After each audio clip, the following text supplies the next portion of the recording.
다음 거 이어서 합시다. 그래서 우리 이제 38만 년까지 해서 원소가 어떻게 만들어졌는지 빅뱅 우주론과 더불어서 같이 배웠어요. 지구과학적인 측면에서는 어떻게 우주가 변해가고 있는지, 화학적인 측면에서는 어떻게 원자가 만들어지고 있는지를 같이 살펴봤습니다.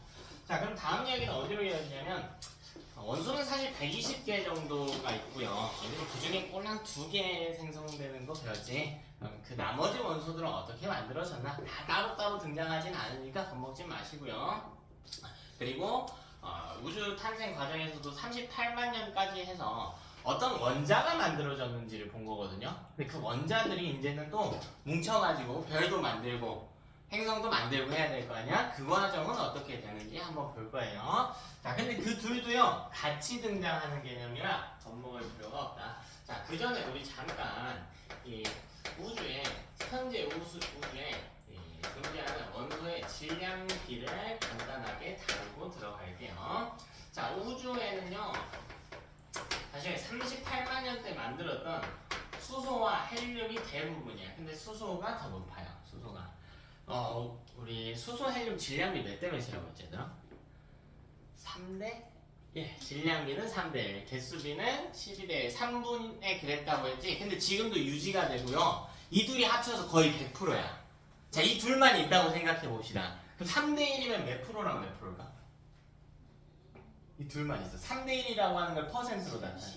75대 25겠지. 그치? 근데 나머지도 조금은 있단 말이야. 조금은. 그래서 한 74대 25 정도의 비율로 존재해요.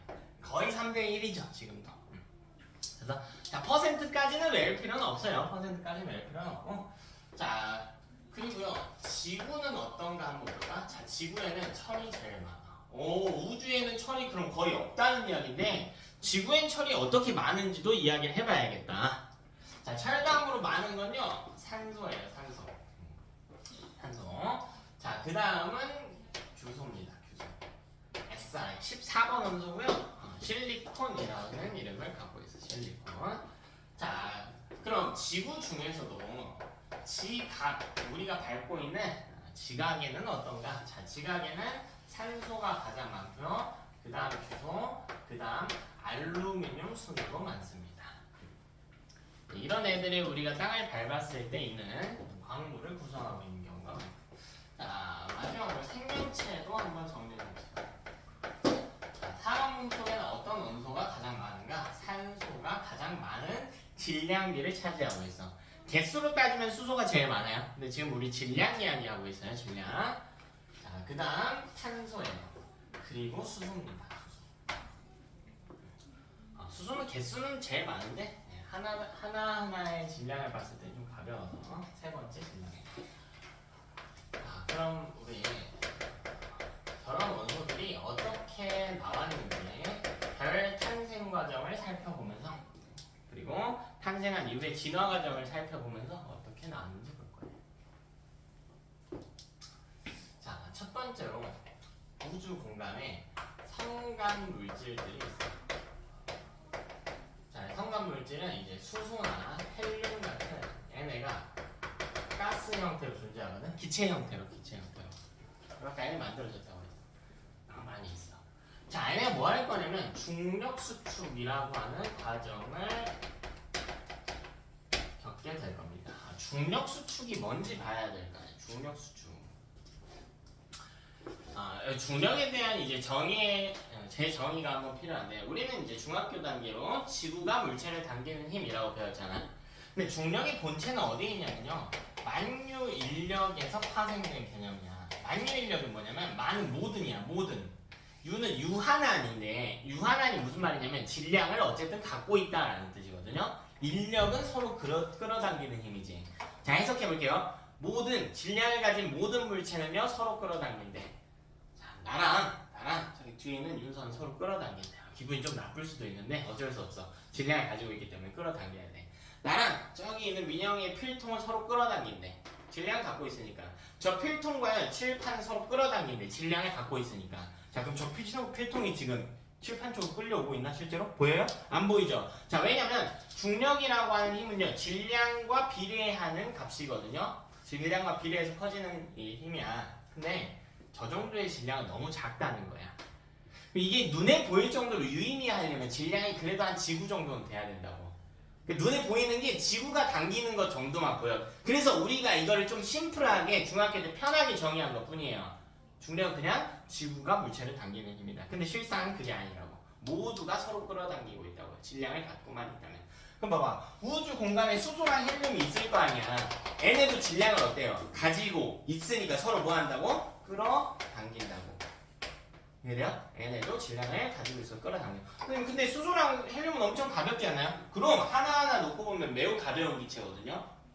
근데 얘네가 온 우주를 뒤덮을 만큼 양이 많으니까 하나하나를 볼 게 아니라 이 덩어리들을 보는 거야. 근데 그 덩어리가 태양계보다 훨씬 큰 거라 우주를 뒤덮을 사이즈인 거니까. 그러니까 충분히 끌어당길 수 있는 힘이 된다고요. 그럼 이런 애들이 처음에는 막 퍼져 있었어. 근데요, 어느 한 점을 기준으로 모이기 시작해. 어느 한 점을 기준으로 이렇게 모이기 시작해. 그럼 이 점은 대체 뭔가? 이 점. 기준이 되는 점이 있어. 자, 아까 중력은 질량과 비례한다라고 했어요. 그럼 저 점에는요, 물질이 많이 존재할 거야. 많이 존재할 거야. 밀도가 높은 점이겠지. 이 점은 밀도가 높아야 돼. 밀도가 높고. 자, 두 번째 특징, 온도예요. 자, 온도는 어떻게 해야 될까 하는 건데 너무 섣불리 대답하지 말고 우리 조금만 생각하는 과정을 겪자. 자, 저기를 기준으로 모여야 되거든. 자, 온도가 높아지면 입자 사이 거리가 어떻게 돼? 멀어지지. 그럼 뭐예요? 못 모이지. 그럼 여기는 온도가 어떤 점이야? 낮은 지점이야. 아무 생각 없이 뭐 밀도 높고 온도도 높겠지 이게 아니야. 모이기 위해선 밀도가 상대적으로 높고 온도는 상대적으로 낮은 지점이어야 되는 거야. 되나? 근데 애들이 모이면서 이 점의 온도가 어떻게 되긴 할까 앞으로? 높아지긴 하겠죠. 애들이 모이면서 높아지는 건데 시작할 때는 낮은 지점일 거라. 그럼 애가요 점점 모이면서 형태를 갖춰가게 되거든요. 우리가 이걸 뭐라고 부르기로 하냐면 성운이라고 부르기로 했어. 성운. 성간물질, 우주 공간에 있는 물질들, 수소, 헬륨이 구름 모양을 띠게 된다라고 해서 성운이라고 부릅니다. 크기가 매우 커요, 성운은. 자, 그럼 두 번째로 이 등장한 성운 역시 뭘 하냐면 성운도요, 어쨌든 질량을 갖고 있잖아요. 중력 수축을 하게 됩니다. 이렇게 생긴 애가 모이게 돼. 한 점을 기준으로 중력 수축. 한 점을 기준으로 중력 수축. 그럼 이 지점도요, 똑같겠지. 밀도가 높고 온도가 낮은 지점이겠지. 밀도가 높고 이 지점도. 온도가 높고 온도가 낮고 밀도가 높은 지점입니다. 그럼 이게 모이다 보면은 동글동글해질 거 아닙니까? 동글동글해지겠지. 자, 이걸 우리가 뭐라고 부르기로 했냐면 원시별이라고 부르기로 했어. 근데 원시별은 미안하지만 별이 아니야. 별이 아니에요. 별이 아니야. 자, 여러분 우리가 알고 있는 별 있지. 태양 있죠. 태양. 그럼 태양도 원시별의 단계, 원시태양의 단계를 거쳤단 말이야. 원시태양은 별이 아니에요. 태양은 별이지만. 무슨 말이 되니? 자, 그럼 별이 되기 위한 조건을 충족을 못 시켰다는 건데, 자, 왜 못 시켰냐면 애도 중력 수축을 할 거거든. 중력 수축을 할 거야.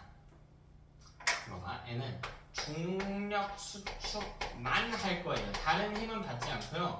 중력 수축만 할 거거든. 그럼 이 천체의 크기가 계속 어떻게 돼요? 이 천체의 크기가 계속 그치 감소하지. 이건 별이 아니야. 별이 작아지는 순간이 있긴 한데 애처럼 계속 작아지는 구조가 아니에요. 그래서 별이 아니에요. 얘는. 됐나? 자, 그럼 별이라고 하는 놈은 에너지를 낼 수 있어야 되는데 에너지 측면에서도 원시별은 에너지를 못 냅니다. 그럼 어떻게 그 다음 단계로 가는지 보자. 자, 세 번째는 이 원시별이 여전히 중력 수축을 하게 됩니다. 자, 그럼 뭘 만들어내냐면 주계열성이라고 하는 놈을 만들어. 자, 주계열성이 바로 별의 최초 단계예요.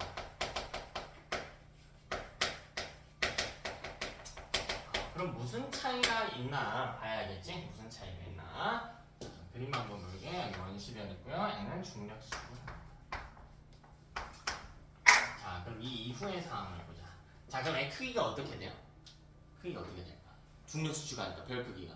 원시별의 크기는 작아지지. 그럼 온도가 어떻게 될까요? 내부 온도가? 그렇지, 높아지겠지. 자, 여기 안에 있는 물질의 종류는 수소랑 헬륨이거든요. 수소랑 헬륨의 온도가 막 높아지기 시작해. 자, 그러면 실제로 크기가 거의 안 작아지게 되는데 그 이유가 있어. 자, 왜냐면요, 이 내부 온도가 1000만 켈빈 이상에 달하게 돼. 중심부가요 1000만 켈빈 이상이 돼. 근데 1000만 켈빈 이상이 되면 무슨 일이 일어나게 되냐? 내부에서 수소 핵융합이 발생합니다. 수소 핵융합. 수소 핵융합? 수소 원자 핵이 있는데요. 이게 4개의 수소 원자가 모여서, 정확히는 핵인데 이렇게만 볼게요. 4개의 수소가 모여서 4,2He2라고 하는 헬륨을 만들어내. 자, 핵융합이란 표현만 볼게.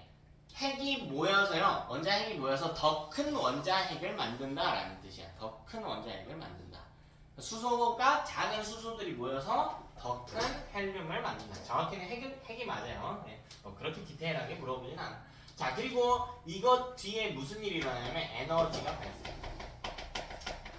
너네 핵폭탄이란 표현 들어봤지? 그때 핵이요, 원자 핵이야.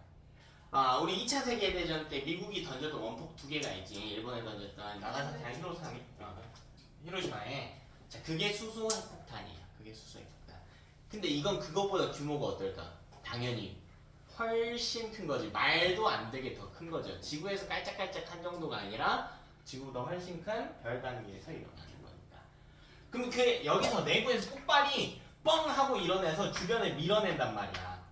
주변을 밀어내요. 그리고 질량은 여전히 있으니까 중력 수축은 여전히 받고 있는 이런 상태일 거 아닙니까? 그래서 중력 수축에 의해 찌그러지려고 하는데 내부에서 밀어내니까 더 이상 작아지지 않는 천체가 돼. 이걸 별이라고 불러. 별. 그래서 우리가 이걸 이 힘을 뭐라고 부르냐? 수소 핵융합에 의한 내부 압력이라고.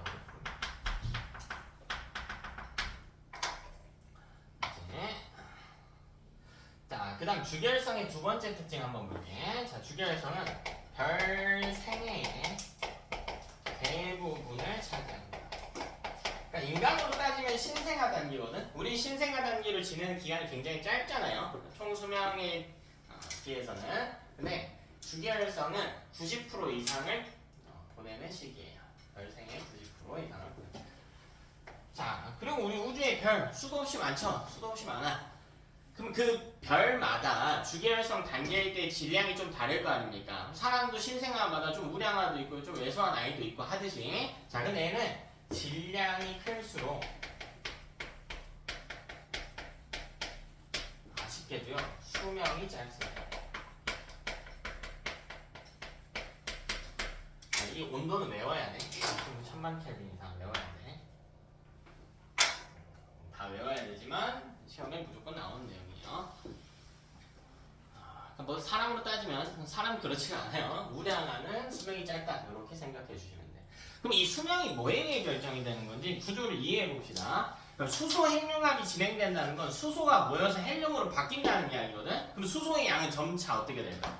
줄어들지. 헬륨의 양은요 많아지겠지. 그럼 수소 양이 줄어들게 되면 더 이상 핵융합할 수 없는 순간이 올 거 아니야. 그러면 죽었다고 표현하는 거야. 다음 단계로 넘어가는 거야. 다음 단계로. 그럼 봐봐. 질량이 크다라고 하는 건 애초에 갖고 있던 수소 양이 어땠다는 거야? 많았다는 거야. 그럼 반응을 오래 할 것 같은데 수명이 짧대. 자, 왜냐하면 질량이 크면 이 수소 양이 많은 건 맞거든요. 근데 질량이 크면 클수록 반응 속도가 너무 빨라. 반응을 너무 급하게 해버려. 그래서 수소를 엄청나게 빨리 태워버립니다. 되니? 그래서 수명이 짧아졌다. 이렇게. 자, 그럼 그 이후에 이 별의 진화 단계에 대해 다음에 어떻게 될지. 진화 같은 표현은 진화는 이제 생물학에서 특히 더 많이 쓰는 표현인데 진화랑 똑같은 표현은 변화예요. 변화야. 착각한 친구들이 많아. 기본 상식이랑 알고 있으면 좋을 것 같아. 근데 제가 종종 이제 친구들한테 물어봐요. 진화의 반대말이 뭐야? 라고 하면 다 뭐라고 그러냐면 퇴화라고 그래. 아니야. 진화 같은 표현은 변화예요. 진화하지 않는다는 건 변화하지 않는다와 같아. 별이 앞으로 어떻게 변화를 해가는가 주기율성 이후에. 자, 근데요 이게 경로가 하나만 있는 게 아니고 두 개가 존재해. 질량이 작은 별과 큰 별은 세 개가 달라요. 자, 첫 번째 질량이 작은 별.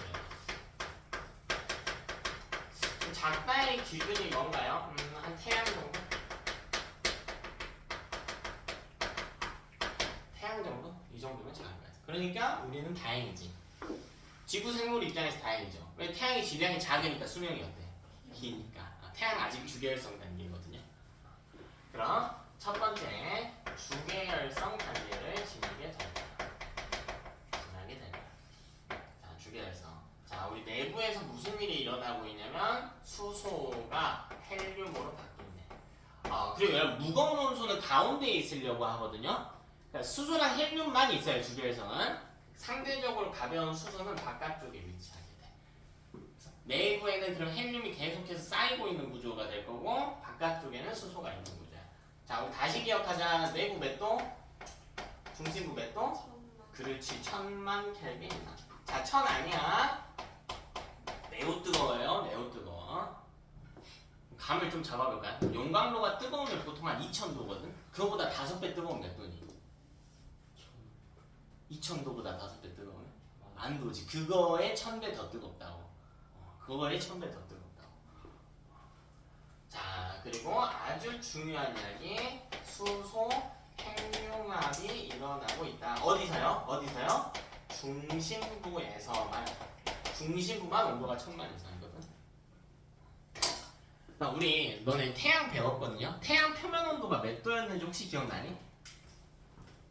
흑점, 코로나, 홍염 이런 거 용어 기억나지? 너네 배우는 건 4000도라고 배웠거든? 그건 표면이야, 표면.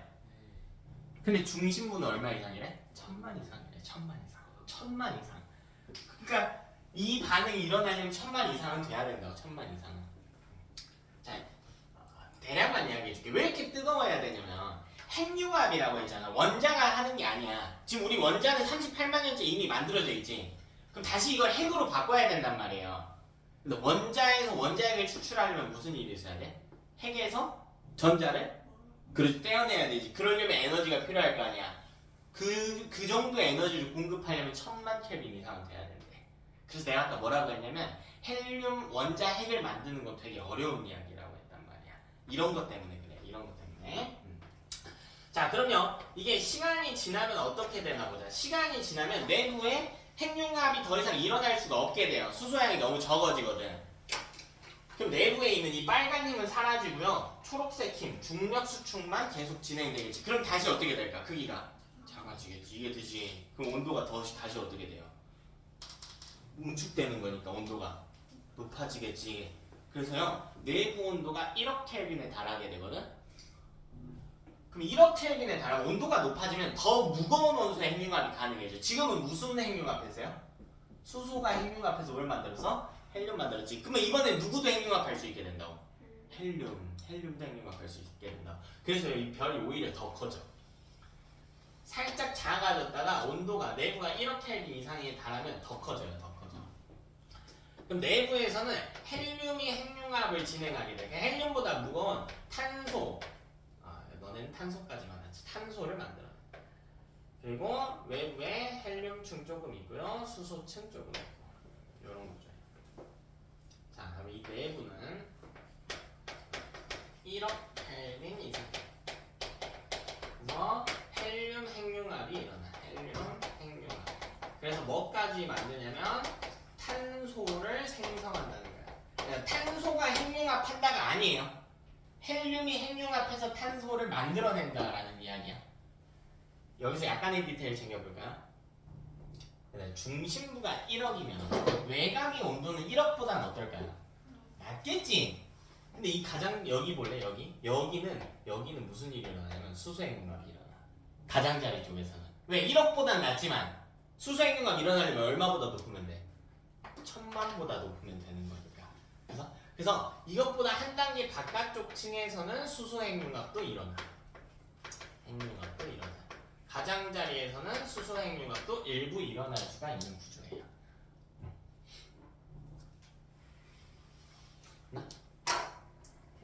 디테일 하나만 더 챙겨줄게. 하나만. 이거는 거의 내신 때 하면 되는 건데. 그럼 둘 중에 중심부 누가 뜨거워요? 이 이름을 안 알려줬구나. 미안해. 적색 거예요. 중심부는 누가 뜨거워? 적색 거선이 뜨겁지. 10배 외우면 돼, 얘들아. 1000만 1억이니까 10배. 근데요, 가장자리는 오히려 주계열성이 더 뜨거워. 주계열성의 온도가 더 높아.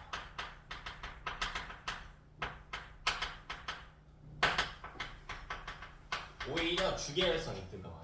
중심부는 적색거성이 뜨거운 게 맞는데. 자, 왜냐면 애는 크기가 너무 커요. 그래서 끝까지 열 전달이 잘 안 돼. 그래서 디테일하게 챙겨보자. 자, 그러면 애도 이 이후에 반복이야. 시간이 지나면 구조를 보면 돼. 시간이 지나면 헬륨량이 점차 어떻게 돼요? 줄어들겠지. 그럼 핵융합 해 못해? 못하겠지. 점점 재료가 줄어들 테니까. 근데 중력 수축은 계속 받고 있단 말이야. 중력 수축은 질량만 갖고 있으면 받는 거니까. 그럼 다시 크기가 어떻게 돼요? 다시 작아지지. 그럼 온도가 높아진단 말이야. 그럼 뭐가 가능하다고 했어? 더 무거운 원소가 핵융합 할 수 있다고 했지. 더 무거운 원소가 누군데? 탄소인데. 탄소가 핵융합하려면 약 8억 도씨가 필요하거든요. 근데 애는 질량이 작잖아. 재료가 8억 도씨만큼 올릴 정도는 안 돼. 이러면 죽어버려요. 별은. 더 이상 핵융합을 할 수 없다는 건 핵융합해서 태양도 핵융합하고 있어서 우리한테 에너지 보내고 있는 거거든요. 에너지를 못 만든다는 뜻과 같아요. 그럼 죽어요, 이 별은. 근데 죽으면서 그냥 죽는 게 아니고 두 단계로 분리가 돼. 자, 이 가운데 부분, 요 가운데 부분이 떨어져 나오고요. 외곽이 떨어져 나옵니다.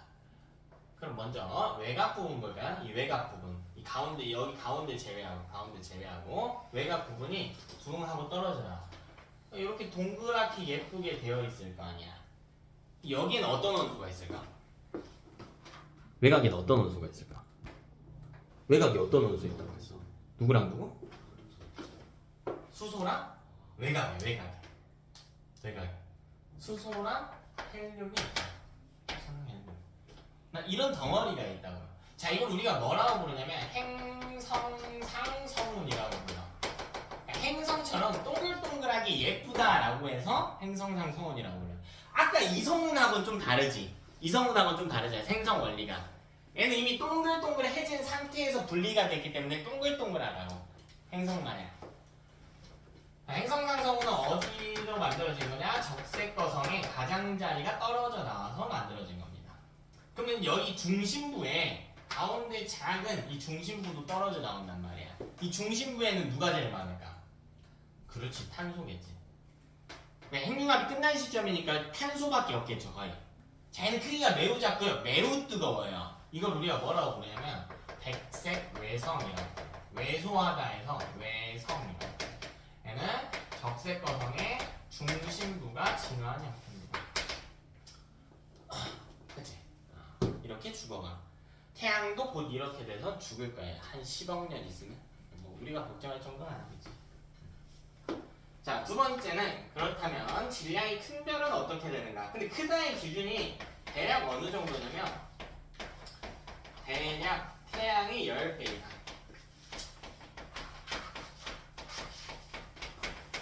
대략 태양이 10배 이상. 뭐 질량이 크든가 작든가 어쨌든 주계열성 단계에서 출발하는 거야. 뭐 주계열성이 더 크겠지. 애초에 우량하겠죠. 애보단 크겠지. 근데 크든 뭐하든 간에 주계열성 이건 똑같단 말이야. 뭐가 일어납니까? 주계열성, 수소, 핵융합. 수소, 핵융합. 온도 얼마 이상? 1000만 켈빈 이상. 그럼 이 이후에요. 적색거성과 비슷하게 수소 핵융합이 일어나다가 수소가 떨어지면 헬륨만 쌓이게 되고요. 그럼 다시 수축해서 뜨거워져서 내부 온도 1억 켈빈 이상이 될 거고, 그럼 적색거성 마냥 헬륨 핵융합 하겠죠? 헬륨 핵융합 끝나갈 때쯤에는 이제 헬륨 핵융합 못하고 중력 수축하니까 또 작아져서 내부 온도가 더 뜨거워진단 말이야. 근데 얘는 질량이 크니까 애초에 수소양이 많아요. 그러니까 온도가 더 많이 올라가. 8억 도 이상까지 그냥 올라간단 말이야. 즉 무슨 말이냐, 얘는 여기서 끝나질 않아. 탄소도 핵융합해요. 탄소도 핵융합해. 이거를 계속 반복해. 그래서 얘는 두 번째 단계 이름이 초거성이거든. 훨씬 커요. 훨씬 커. 자, 이 초거성은 핵융합을 반복한단 말이야. 핵융합을 반복해. 이 단계를 계속 지니는 거야. 그래서 뭐까지 만드냐면 철까지 형성합니다. 철까지 형성해요. 그래서 내부에 가장 무거운 철이 있고요. 그 외곽으로 가면은 뭐 니켈, 뭐 규소, 뭐 산소, 뭐 마지막에 뭐 탄소, 헬륨, 수소 이렇게 무거운 애들이 가운데, 바깥쪽에는 가벼운 애들이 있어. 자, 이때 아주 중요한 표현 하나 볼게. 별의 내부에서 이렇게 뜨겁다고 할지라도 철까지만 밖에 못 만든다고. 그럼 철은 핵융합할 수 있다 할까 없다 할까? 없다죠. 철은 핵융합이 불가합니다. 철은 핵융합하기 불가해요. 그럼 별에서 철보다 무거운 원소는 못 만든다고. 별 내부에서는. 철이면 우리 느낌상 좀 무거운 원소잖아요. 원소는 약 120개 정도가 되고, 원자 번호가 커질수록 질량이 커지는 경향이 있거든. 100% 일치하지는 안 돼. 근데 철은 한 질량으로 따지면 26번째 정도밖에 안 돼. 아씨, 그럼 철보다 무거운 애들은 어디서 왔냐로 가는 거야. 이 다음이. 그럼 보세요. 애도 어쨌든 내부에서 탄소나 산소 같은 애들 핵융합해서 철까지 만들었어. 근데 철은 핵융합 못하지. 그럼 어느 순간에 내는 핵융합 못하게 될 테니까 중력 수축만 받잖아. 크기가 어떻게 돼? 작아져. 다시 온도가 어떻게 돼? 뜨거워져. 근데 철은 진짜 너무 안정한 원소여서 이 별 내부 온도로는 핵융합을 못해요. 그럼 얘는 계속 작아지기만 하겠지. 그럼 온도가 또 높아지고 압력도 높아지잖아. 그럼 얘가 못 버티고 터져버려요. 빵하고 터져버려.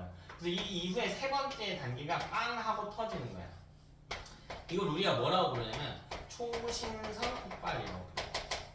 뭐 이름이 멋있어 보이는데 사실 멋있다고 하기 좀 그래. 이거 별이 죽는 거거든요, 그냥. 이 과정에서 어마어마한 에너지가 나오면서요, 이때 철의 핵융합이 가능해져. 이건 별 내부가 아니야, 얘들아. 그러니까 별 내부에서 불가능하다는 거고, 이때 철보다 무거운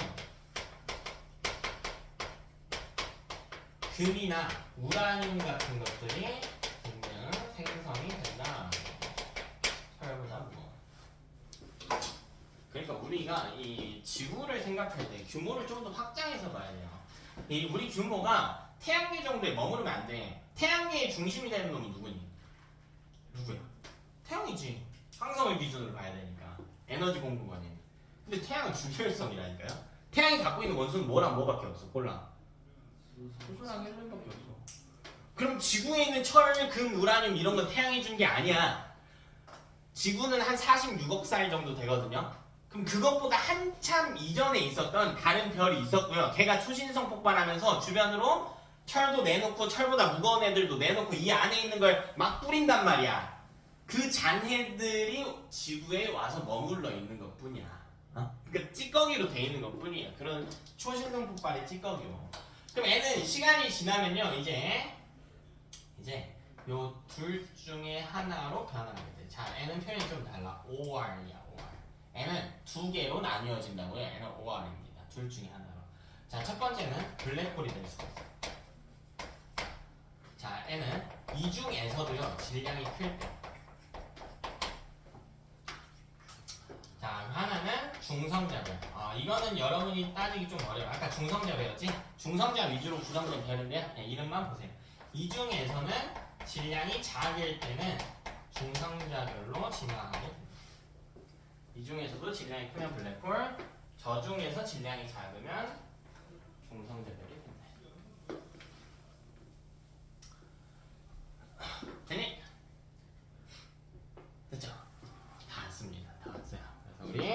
별 진화 과정까지 따졌고 그 다음 어디로 가야 되냐?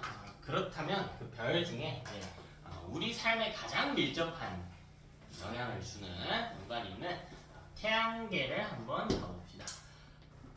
태양계 형성 과정.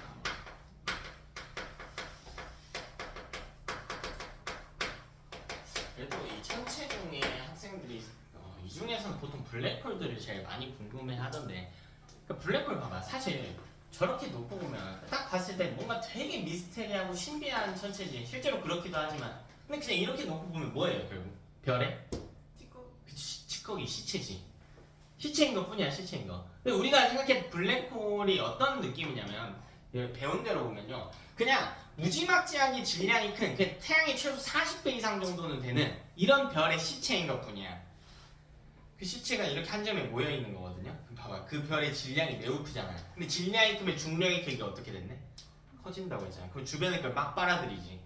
그래서 우리가 생각하는 그 블랙홀의 형태라고. 근데 얘는 빨아들이다 못해 뭐까지 빨아들이냐면 그렇지. 그러니까 까맣게 보인다고. 어둡게 보이는 것 뿐이야. 그래서 근데 우리가 보는 건 사실 눈으로 봐야 되죠. 빛을 보는 거잖아. 시각신경에서. 그래서 블랙홀을 관측하기도 되게 어려운 거지. 왜? 주변 빛을 다 빨아들이는 거니까. 그래서 실제로는 블랙홀을 볼 수 있는 게 아니고 블랙홀 주변 환경을 통해서 블랙홀을 보는 거야. 이렇게 관측을 하는 건데 뭐 거기까지 좀 됐고 다음 이야기로 넘어갑시다. 자, 태양경. 근데 이거 이미 다 배웠다고요. 이미 다 배웠다고. 왜? 태양은 뭐니까 어차피 별이니까. 이미 다 배웠잖아. 위에 길 배웠잖아. 근데 정확히 봐봐. 태양이 아니고 제가 뭐라고 했어요? 태양? 개라고 했어요. 그러니까 별, 항성뿐만 아니라 행성까지 다루는 것 뿐이래. 됐나? 그럼 첫 번째 과정을 한번 봅시다. 자, 어쨌든요. 태양계를 만들 성운이 필요합니다. 성간물질이 모여가지고 태양계 성운이 만들어져 있고요. 자, 이것도 중력 수축을 하게 됩니다.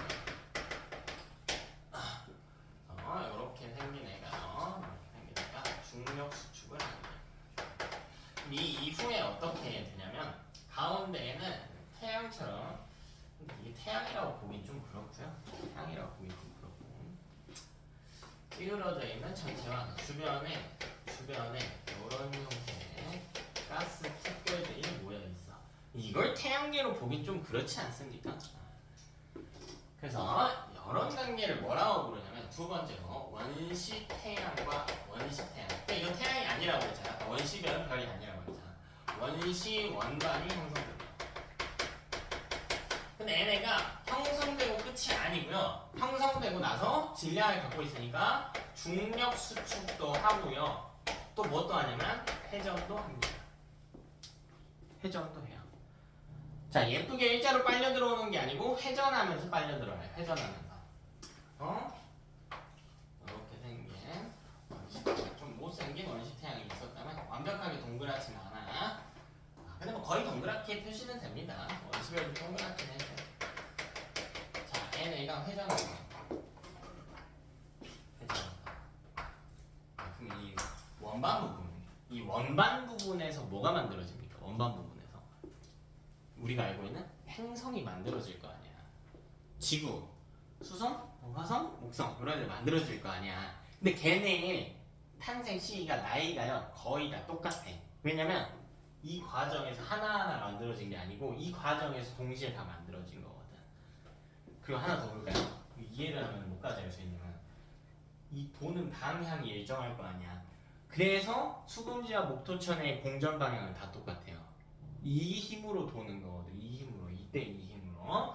자, 그럼 이 이후의 모습이 어떻게 되냐면 우리가 알고 있는 예쁜 태양계가 만들어져. 수금지와 목토천에 회전해서 태양계가 형성이 됩니다. 근데 여기 조금 더 디테일한 이야기인데, 그러면 여기 떠다니는 뭐 암석이나 소행성 같은 애들이 있을 거 아니야? 이때 무슨 사건이 일어나냐면요, 얘네가 충돌해요. 서로 부딪혀. 자, 이걸 우리가 미행성체 충돌이라고. 행성이 되진 못한 천체들. 뭐 이런 큰 운석 정도로 생각하시면 돼. 이런 애들이 부딪히고 있대. 소행성이라든가 이런 애들. 사실 걔네가 부딪혀서 이걸 만든 거야. 행성을 뒤에 이어서 이야기할 거니까 일단. 자, 그럼 여기서 우리 이렇게 네 개씩 나눴거든. 자, 이 왼쪽에 있는 네 개는 지구형 행성이라고 불렀고, 이 오른쪽 네 개는 뭐라고 불렀어? 목성형 행성이라고. 지구형과 목성형으로 나눴죠.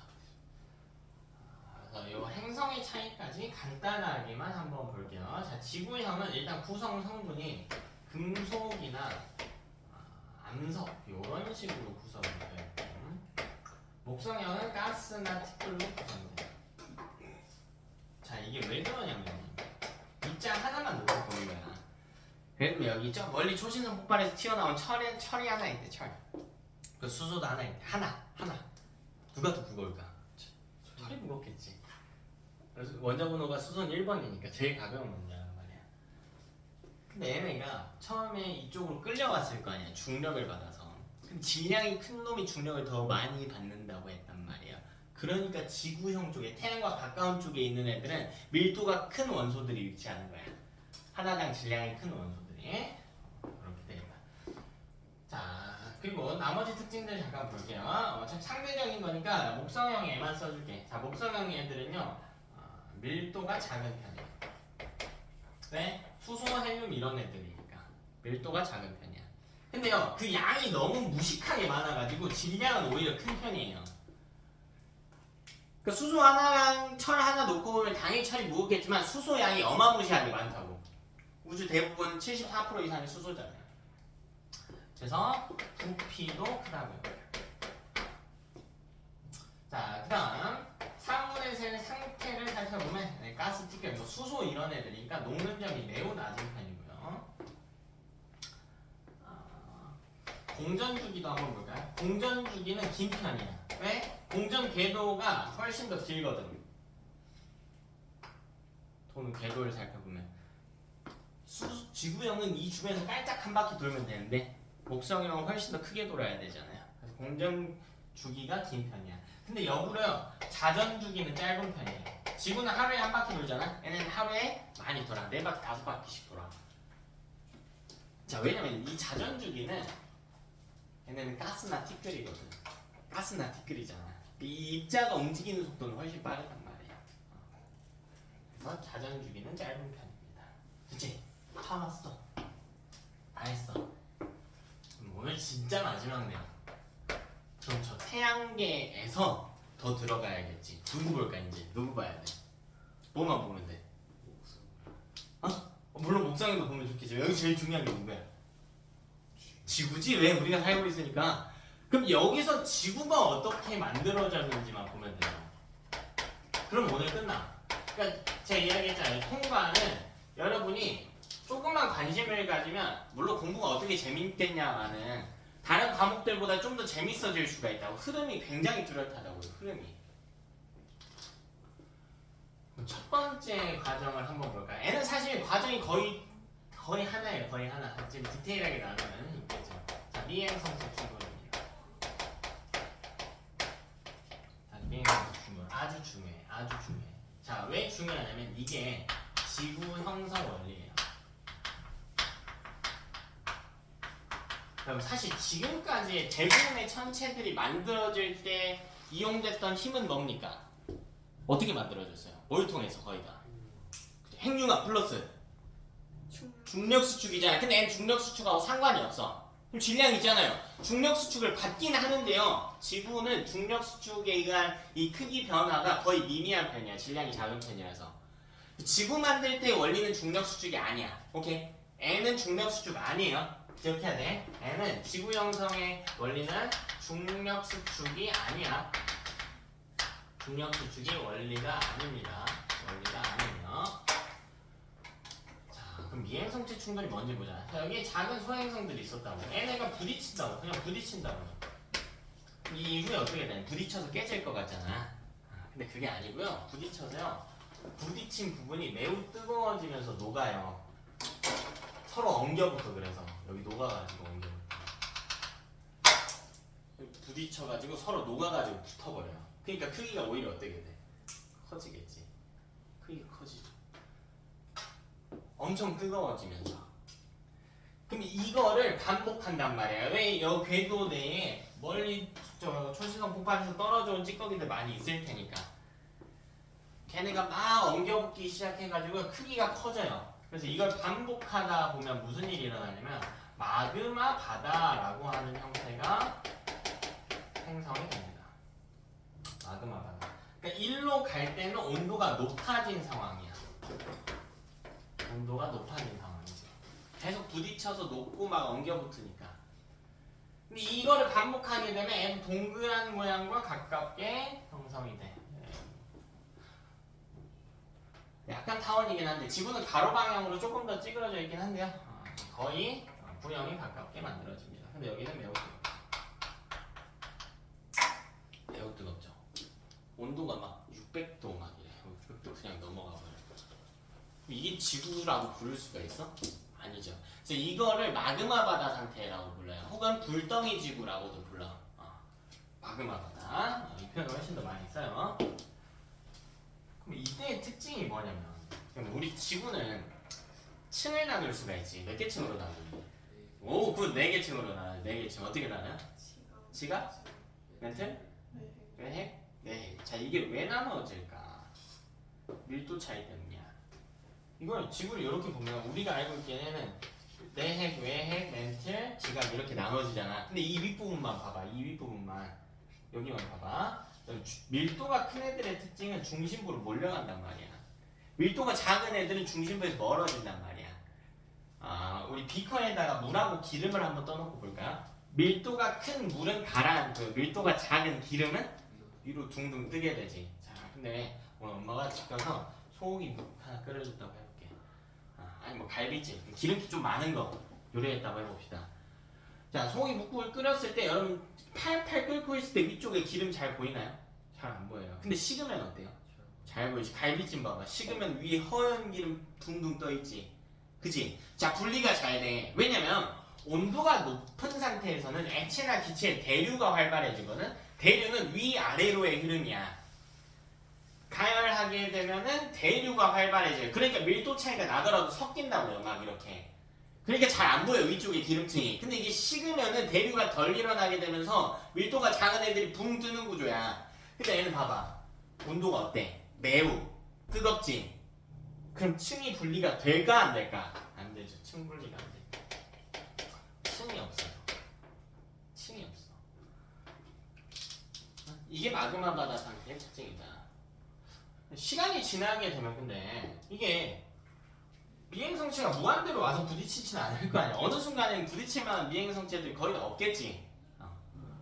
그럼 애가 식는단 말이에요. 왜? 주변 우주 공간은 차가우니까 열을 뺏기면서 식을 거예요. 식으면서 층분리가 일어나지. 그러니까 이 다음 과정으로 갈 때 핵심은 온도가 어떻게 된다야? 낮아진다 하겠죠. 그럼 층분리가 시작됩니다. 먼저 누가 분리되냐면 핵과 멘틀이 분리가 돼요. 여기에 내부에 핵이 있고 멘틀이 있고 아직 지각은 분리가 못됐어.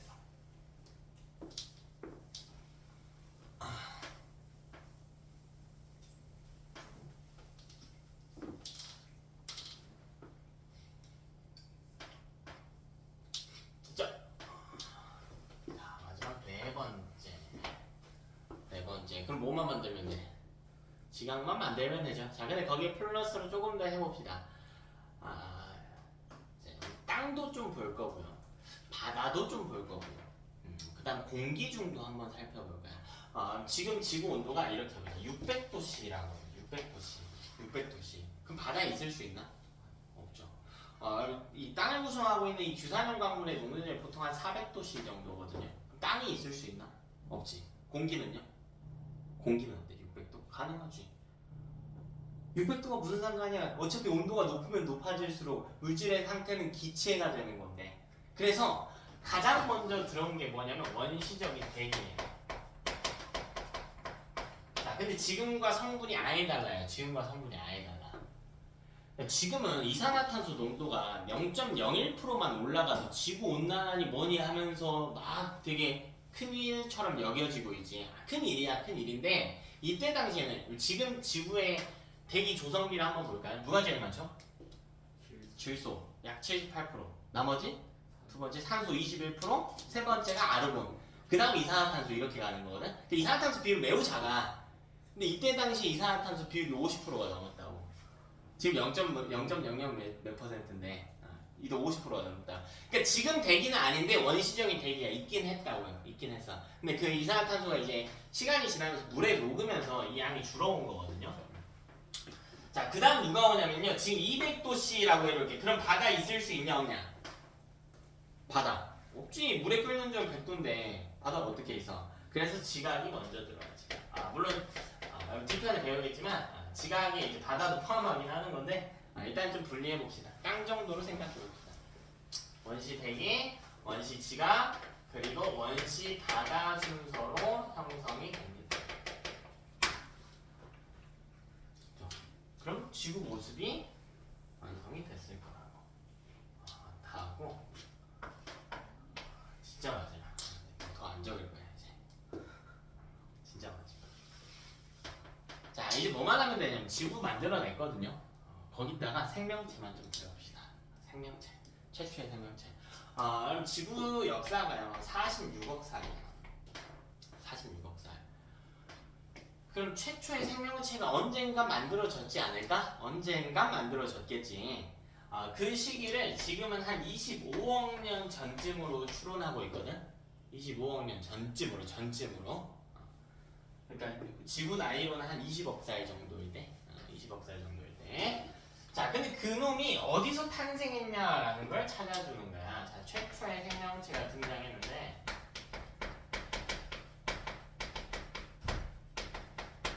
어디서 등장했냐? 바다에서 등장했어. 바다에서 등장했어. 자, 바다에서 등장했어. 자, 이것에 대해서 이견은 거의 없어요. 자, 왜냐면 원인이 매우 명확해요. 매우 명확해. 내가 아까 대기 성분을 왜 이야기했냐면 지금과 대기 성분이 아예 달랐다니까. 아예 달랐어요. 지금은 그래도 산소가 좀 많잖아. 이 성층권에 보면 오존층 막아주는 오존층이 막아주는 게 있지. 오존층이 뭐 막아주니? 오존층. 자외선 막아준다라고 우리 3학년 2단원에서 배우죠. 기권의 층상구조 하면서, 그지? 자외선 막아준단 말이야. 봐봐. 오존의 분자식은 O3거든요. 근데 이 O3를 만들려면 어떻게 돼야 되냐면 O2가 자외선을 받으면 O3로 바뀌어. 그러면 O3가 그때서는 자외선 차단해주는 구조인 거거든. 그럼 오존이 만들어지려면 산소가 있었어야 된단 말이야. O2가. 근데 원시대기에는 O2가 거의 없었다니까. 그럼 오존층이 있었어요, 없었어요? 없었다고. 그럼 이때 자외선 이 오존층이 없어서 오존층이 이때 당시에는 없어가지고 육지는 너무나도 강한 자외선에 노출됐었단 말이야. 자외선에 노출됐다. 그러니까 출현할 수가 없었어요. 이게 우리 아까 처음에 했던 거랑 이어지는 거야. 내가 빛 중에는 자외선이 에너지가 큰 편이라고 했잖아. 자외선보다 큰 애들도 있어. 병원 가면 엑스레이, 방사선 이런 구역 조심하라고 하지. 걔네가 자외선보다도 큰 거예요. 맞으면 안 좋아. 근데 우리가 나가서 지금 오늘 선크림 안 발랐다고 해서 내가 맞아서 죽진 않잖아. 죽진 않아. 피부에 좀 안 좋겠지만. 근데 최초의 생명체는 지금 사람 기준으로 세포가 약 70쪽에 있거든요. 근데 최초에 등장한 생명체가 이렇게 세포 수도 많고 복잡한 구조일까? 아니지. 매우 간단한 구조였을 거야. 세포가 하나인 생물이었을 거예요. 그걸 뭐라고 불러? 단세포 생물이라고. 우리 세포에 핵도 있고 하지. 우리는 걔네 핵도 없었을 거예요. 단세포 원핵 생물 이런 표현을 쓰거든. 자, 그런 애들이었을 거라. 매우 간단한 구조. 세포 하나로 되어 있는 혹은 세포의 형태를 좀 덜 갖춘 애들이었을 거라고. 야, 그럼 걔네는 자외선이 왔을 때 세포 하나가 죽으면 개체가 죽는 개념이야. 우리는 세포 하나 죽어도 내가 죽진 않는단 말이야. 개체가.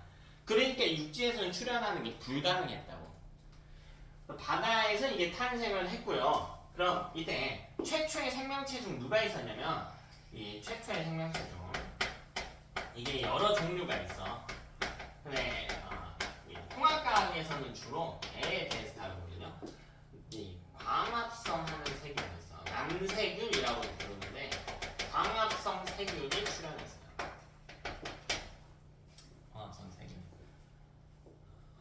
신기하지? 광합성한데 세균이. 식물만 광합성하지 않아. 광합성하는 세균들이 있어. 모두가 다 하는 건 아니야. 사실 지금 있는 세균들은 안 하는 애들이 훨씬 많아요. 자, 그럼 봐봐. 애가 광합성 한단 말이지. 그럼 공기 중에 산소 농도가 점차 어떻게 돼? 높아지지. 그럼 오존층이 형성이 되겠지. 오존층이 형성이 되죠. 오존층이 이제 한 번에 딱 만들어진 구조가 아니라 사실 25억 년쯤에 출현한 이 광합성 세균들이 광합성을 되게 오래 해야 돼요. 아니 세균이 광합성 해봤자 얼마나 하겠냐고. 그 처음에 숫자도 안 많았을 거 아니야. 그래서 약 5억 년 정도는 필요해요. 세균이 한 5억 년 정도는 광합성을 해줘야 육지에 오존층을 만들어낼 수 있는 정도가 되거든. 그럼 한 20억 년 정도일 거 아니야 시점이. 잘 생각해봐. 내가 물고기야. 이제 바닷속에서는 그 와중에 생물들이 진화를 했거든. 내가 물고기야. 물고기. 바닷속에 살던 물고기야. 자, 근데요. 우리 엄마 아빠가 할머니 할아버지가 밖에 나가지 말래. 왜? 오존층 없으니까 자에서 먹고 죽는데. 그때 뭔 말이야. 어차피 난 물고기인데 밖에 왜 나가? 나가면 숨 못 쉬어서 죽는데. 그지? 아가미로 호흡을 할 수가 없는데. 그럼 봐봐. 20억 년쯤에 오존층이 만들어졌다고 해서 생물이 바로 육상으로 진출할 수 있었을까요? 아니지. 얘네가 지능이 어딨어. 그리고 이미 수중 생활에 적응해 있는 상태였는데. 얘네들 중에요. 지느러미가 있었어야 했는데 지느러미가 얘가요 약간 돌연변이가 생겼어. 그래서요 재수없게도 지느러미가 길어졌어. 자, 이게 한 단계가 아니야. 한 단계가 아니고 어떤 생선이 자식을 낳았는데 그 중에 좀 긴 애가 있었을 거 아니야. 근데 그 긴 애가 자손을 또 낳은 거야. 그럼 그 자식도 길 확률이 높겠지. 그럼 그 자식들 중에서도 부모보다 긴 애도 있고 짧은 애도 있었을 거 아니야. 근데 계속 긴 쪽만 선택을 해보는 거야. 그럼 이 돌연변이가 반복이 되다 보면 이게 너무 길어져요. 너무 길어져. 이거는 바닷속에서는 물의 저항이 많이 받기 때문에 수영 속도가 느려. 생존에 불리해. 심지어 생선은 아가미로 호흡해야 되잖아. 애는 아가미로 호흡할 능력도 없어요. 아가미로 호흡하는 이 정도가 되게 떨어져. 근데 돌연변이에 의해서 우연의 일치로 일부 피부로 호흡할 수 있게 됐어요. 정말 우연의 일치로. 그럼 애 입장에서는 바닷속에 살기 빡세단 말이야. 숨도 잘 못 쉬니까 활동량도 떨어지고요. 지느러미 때문에 저항도 이쪽이 돼가지고 커져가지고 남들하고 사냥 경쟁 하는데 너무 불리해. 근데 시점이 지금 한 20억 년 됐단 말이야. 근데 이제 주변에 소문이 퍼진 거야. 물고기들 사이에서. 야, 지금 오존층 생겨서 나가도 된대. 이랬겠냐? 아니지. 그래서 나간다고 하는 그런 인지 자체가 없었을 거라고요. 여기 육지가 이렇게 있을 거 아니야. 그럼 애가 어떻게 육상으로 진출을 했냐면 이런 일들이 수억 년 동안 일어난 거야. 수억 년 동안. 거의 한 2억 년 정도 일어났거든요. 그럼 그 중에도 이런 애들이 몇 마리 있었을 거 아니야. 이 중에 일부가 우연의 일치로 이렇게 태어난 놈이 심지어 또 우연에 의해서 파도 쳐서 나갔다. 파도 타고 애니메이션처럼 파도 타고 육지로 나가봐야지 이게 아니라 파도가 쳐서 우연히 튕겨져 나갔다고. 애가 뭐라 그래? 아, 나 뒤지겠다 라고 할 거 아니야. 근데 자기도 몰랐거든. 피부로 호흡할 수 있는 걸. 숨이 쉬어져. 안 죽었어. 새끼를 낳았어. 그럼 그 새끼도 부모와 닮아 있을 확률이 높겠지. 이 새끼도요 나왔어. 그 지느러미는 왜 길었냐면 이게 긴 애 중에 일부 팔처럼 생긴 애도 있었어. 육상 생활에서 보행에 도움이 돼요. 이렇게 되면 이런 우연들이 있어서 육상으로 진출했다는 거야. 봐봐. 오존층 형성 다음에 와야 될 표현이 뭐냐면 육상 진출이 아니라니까. 육상 진출에 발판 정도만 마련한 거예요. 실제로 나가기까지는 굉장히 오래 걸렸지. 이게 진화 과정이 웃기지. 생물학적인 진화 과정이 굉장히 웃기죠. 왜? 결국 제가 이야기한 이 진화 과정들, 식물이 변해가는 과정의 핵심적인 이유가 뭐냐면 우연이란 말이야. 그거 너무 과학적이지 않은 게 아닌가요? 아니 우연히 반복되는 게 과학적이 아니라고 할 수는 없잖아. 그리고 이걸 뒷받침하는 수없이 많은 근거가 있고요. 이렇게 증하론을 이야기하면 애들이 이상하게 받아들일 때가 많아요. 좀 이상한 것 같은데 그러니까 몇 억 년씩 걸린 거라고. 몇 억 년씩 걸린 거라고요. 인류 조상, 너네가 알고 있는 인류 조상이 누구야? 인류 조상. 오스트랄로피테쿠스 아니에요? 그 위에 선조까지 보면 이제 차이난트로푸스 차덴시스라고 해서 우리 보노보와 인류의 공통조상벌 되는 친구가 있거든. 오스트랄로피테쿠스보다 위에 놈. 그것까지 따져봤자 한 1000만 년밖에 안 돼. 그럼 1000만 년의 세월 동안 인류가 이렇게 변화해온 거는 여러분 알 수 있겠니? 이건 알겠지? 이거 근거로 너무 많이 밝혀졌거든. 이렇게나 많이 변했단 말이야. 원숭이와의 공통조상에서 분할을 해가지고. 근데 왜 이건 진화가 안 되냐는 거야. 이건 심지어 한 2억 년 정도 걸렸는데 시간상으로 이런 우연이 반복되기에 충분했다고요. 그래서 아이러니하게도 진화의 핵심 원리는 우연이고요. 이건 우리 뒤편의 생명과학 파트에서 자세히 다룰 건데 최초에 광학 선생이 출연했고 얘가 육상기출 발판 마련했다 정도로만 하고 오늘 마무리합시다. 우리 수업은 매주 이런 식으로 들어갈 거예요. 그래서 한 11시부터 한 1시 반 정도까지는 내용 뺄 거고 그 뒤에 이제 클리닉 할 건데 오늘은 첫 주니까 클리닉은 따로 없습니다. 따로 없고요. 그럼 과제는 뭐 하는 거냐면 복습. 오늘 배운 거 노트 복습. 그리고 노트 플러스 우리 교재 복습. 교재랑 같이 번갈아 가면서 보셔야 되고요. 그럼 교재 보시면 시간 관계상 제가 모든 내용을 다 해드릴 수가 없어. 그래서 여러분이 스스로 좀 학습할 것도 있으면 좋을 것 같아서 남겨둔 것도 있는데 교재에 보시면 25쪽인가요? 25쪽? 25쪽에 원소의 스펙트럼 보이니? 뭐야 이거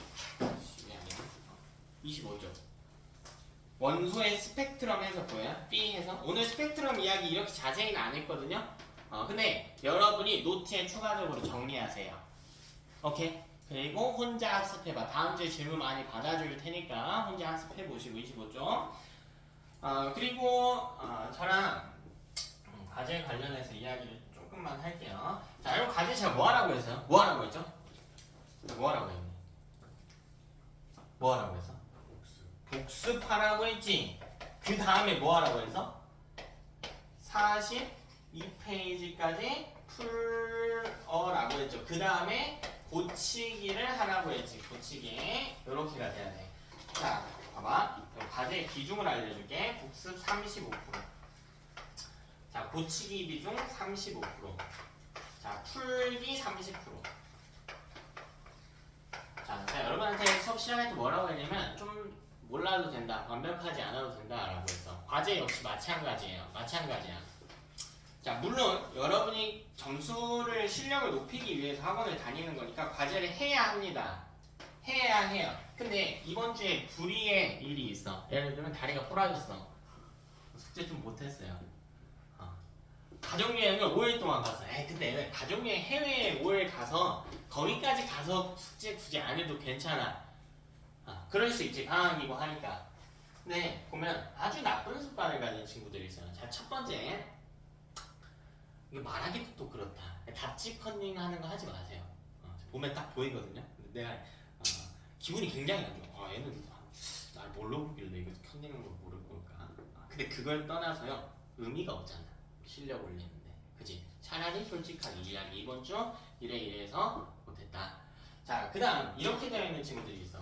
42쪽까지 풀기를 해야 되는데 이 숙제가 막 밀려있어요. 막 오늘 급하게. 그래서 어디까지 돼 있냐. 한 38페이지까지 풀기가 돼 있어. 자, 그런 날이 있을 수 있다고 이해해요. 거기서 두 부류로 나눠. 첫 번째 학생은 거의 다 했어요 하고 넘어가는 애들. 자, 거의 다 한 게 아니지. 왜 그렇게 급하게 한 놈이 복습했겠니? 안 했죠? 채점도 못 했겠지. 그럼 30%도 다 못 채운 거지. 20%나 해놓고 20% 정도나 해놓고 거의 다 했는데요 하고 뻔뻔하게 굴고 있는 거야. 나한테 뻔뻔한 걸 떠나서 본인 성적 향상에 투과되는 비율이 그거밖에 안 된다고. 차라리 이런 상태에서는 빠르게 받아들이세요. 제가 이 부분 안 돼 있으니까 오늘 남아서 할게요. 아니면 언제 다시 나와서 할게요. 언제까지 할게요. 다 하는 학생이 될 수 있어야 돼. 오케이? 뭐 그런 것까지 하나를 할 수가 있는데 이걸 나한테 말하는 걸 떠나서 본인이 깨달아야 돼. 본인이 부족한 건 괜찮거든 얘들아. 근데 그걸 그냥 넘기지 말라는 거야. 그걸 그냥 넘기지 말고 받아들이라고. 이번 주에 좀 덜 됐을 수도 있는데 받아들이라고요. 명확히 인지하라고. 이걸 자기 객관화하라고 그래. 아, 내가 이번 주에 이 부분이 안 됐구나. 그럴 수 있다니까. 그럴 수 있어. 사정이 있었으면 그럴 수 있어. 사정이 없앴는데도 그럴 수도 있어. 이번 주에 하기 싫어 뒤지겠어. 그럴 수 있어. 물론 반복되면 안 되지. 반복되면 안 되지만. 그러면 이때 좀 미흡한 부분, 이 부분이 미흡했구나. 문제 풀이도 마찬가지. 내가 문제 답은 찾겠는데 니은 선지가 뭘 의미하는지 모르겠어. 아니 모를 수 있다니까. 그럼 뭐 해야 돼? 복습해보고 질문하고 해야 돼. 자, 그리고 문제 풀이 할 때 많은 친구들이 이렇게 푸는데, 자 풀다가요, 아 이 내용 기억이 안 나. 아니 그럴 수 있지. 봐봐, 기억이 안 나니까 앞에 한 페이지 넘기면 아 이거구나 하고 갖다 적는단 말이야. 자, 이런 건 옮겨 적기라고 불러요. 공부가 아니지. 근데 모르면 어떻게 복습은 해야지. 근데 제가 통합과 이야기를 했잖아. 이게 연계돼 있다니까. 내용이 쭉 이어지는 거야. 그러니까 기억이 안 나는 게 있어서 그 부분을 봤다면 딱 그 문장만 보지 말고요. 위아래로 30초에서 1분 정도는 같이 읽으세요.